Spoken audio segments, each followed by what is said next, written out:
timing is everything. Sure, the ketogenic diet is great and you get a lot of benefits from it, but we can enhance it even more by messing around with our nutrient timing.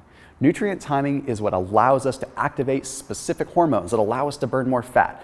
It's what allows us to trigger our bodies to go into specific modes where they not only burn more fat, but potentially build muscle. And who doesn't want that, especially when it comes down to trying to lose weight or cut when you're on a ketogenic diet, right?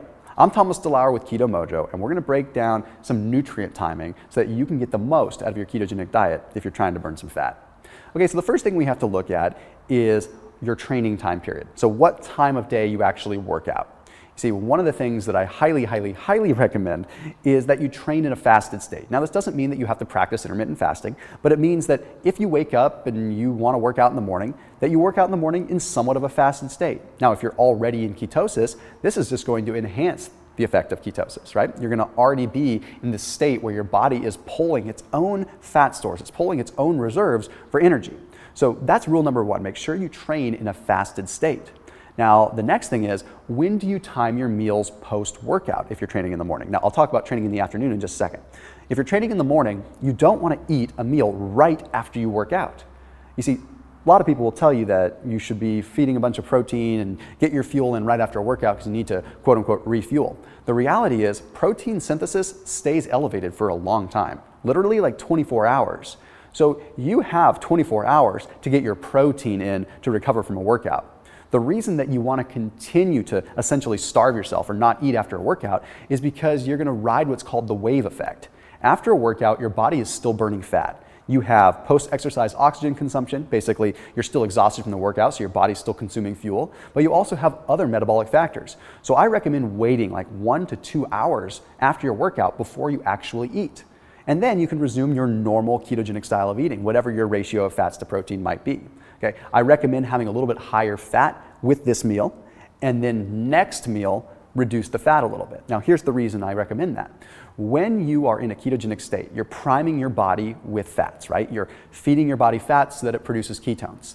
Well, what you do want to do periodically is reduce your fat intake, simply because what's going to happen with that is your body's going to have no choice but to pull from its existing fat stores. You see, you've essentially spoiled your body. I hate to use the air quotes there, but for lack of a better way of saying it, that's how it works, right? You've given your body a bunch of fats, it's used to it, and then when you do deprive it of those fats, it seeks them out. So it tries to pull them from your body fat.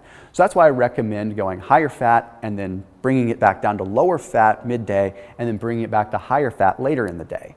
Of course, do this in conjunction with riding the wave after your workout, and you have a really powerful effect. Now, what if you train later in the day? What if you train in the afternoon? Because I know a lot of people do.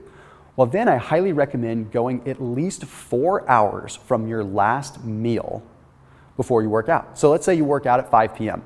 I would want you to finish lunch by 1 p.m. and don't touch a single thing to eat until then.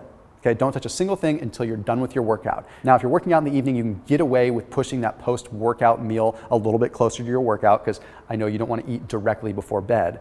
But the reality is, the longer you can push it, the better effect you're going to get. You just want to be entering that workout in as close to a fasted state as possible. Overnight is the best, but 4 hours will do, worst comes to worst.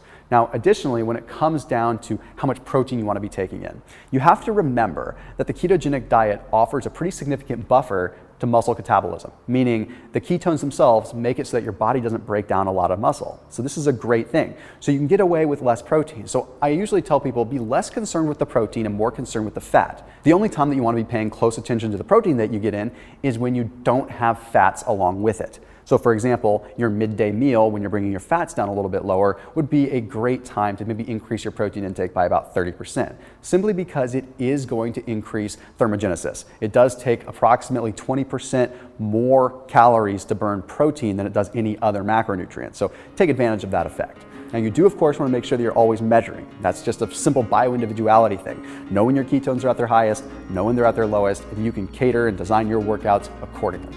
So as always, keep it locked in here with Keto Mojo and leave the guesswork out of the equation and leave that measuring to the meter. I'll see you soon.